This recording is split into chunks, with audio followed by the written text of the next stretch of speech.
Welcome to the Real Estate Espresso Podcast, your morning shot of what's new in the world of real estate investing. I'm your host, Victor Menasce. Most people are still using artificial intelligence as if it were a slightly more sophisticated search engine. They type in a question into the chat window and receive an answer, then go back to performing their work manually. That approach can save a few minutes, but it misses the larger opportunity. Now, both OpenAI and Anthropic have recently introduced capabilities that allow you to teach the system a workflow by demonstrating it on a computer. You press record, you perform the task yourself, and the software observes your mouse movements, your keyboard entries, the navigation on the browser, the sequence of decisions. You can then save that recorded process as a reusable skill. Think of this as training a new administrative employee. You don't just tell them prepare the weekly report. You sit beside them and demonstrate where to find the information, which files to open, what information to copy, and how to name the finished document, where to save it. Once the skill's been recorded, the computer can repeat that sequence. Now, for a real estate investor, the possibilities are substantial.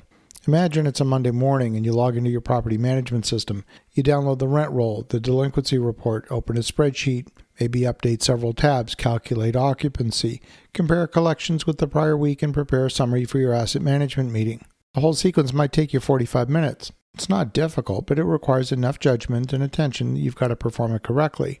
Now, instead of describing every step in a lengthy text-based prompt, you could record yourself completing the process once. The system learns which menus you select, which reports you download, how you organize the information, and which output you create. The next week, you instruct it to run the skill.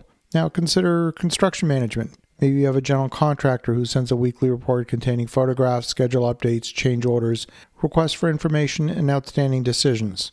Your normal process might involve saving the attachments, renaming the photographs, entering the change orders into a cost tracker, and creating tasks for the project team.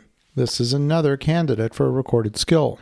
Imagine you're bringing a new tenant into your building. You need to enter their information into the property management software. You might need to enter it again in the building's access system, or to prepare a key fob, or for entry into the lobby, maybe a credential that gets their vehicle in the parking garage.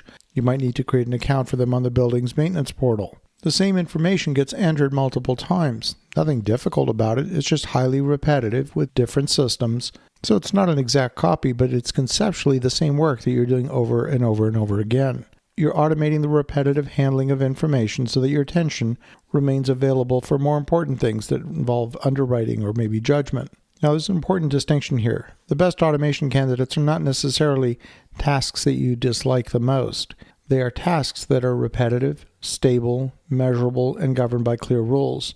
A poorly defined process doesn't become a good process just because the computer performs it faster. Before recording a skill, document the desired outcome. Identify the source information, the steps, the decision points, and the conditions that should stop the workflow. If a report is missing, if maybe a number appears outside the expected range, or a website presents an unfamiliar warning, the system could pause and ask for help. You should always distinguish between reversible and irreversible actions. Downloading a report is reversible. Drafting an email is also reversible. Moving a file into a project folder is reversible, but sending money, submitting a binding offer, approving a construction change order, publishing investor communications, or maybe signing a contract, those are all different. Those actions require explicit human authorization. Automation doesn't eliminate responsibility. In fact, it makes strong control systems even more important because a poorly designed skill can repeat the same mistake on a large scale. Start with one process that consumes maybe 30 minutes a week. Record yourself performing it carefully. Then watch the system repeat it. Compare the result with your own work and correct the places where the instructions were ambiguous. After several successful repetitions, you can expand the workflow. The biggest opportunity might not be personal productivity. It might be capturing institutional knowledge. In many real estate companies, critical processes exist only in the memory of one employee.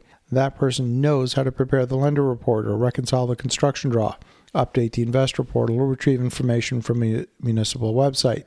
When that person leaves, the process could leave with them. A recorded skill turns informal knowledge into a repeatable company asset. It can support training, improve consistency, and reduce dependence on a single individual. Real estate's an information-sensitive business. We move data between brokers, lenders, lawyers, municipalities, contractors, property managers, architects. The list goes on and on. Much of that movement still happens through repetitive mouse clicks, copying, downloading, renaming, and uploading. The breakthrough is not asking the chat interface a better question. It's in teaching the computer how your business actually functions. Take a look at your calendar this week and identify the tasks that appear repeatedly and ask yourself a simple question. Does it require my judgment or just my hands? Protect the work that requires judgment and record the work that merely requires repetition. As you think about that, have an awesome rest of your day. Go make some great things happen. We'll talk to you again tomorrow.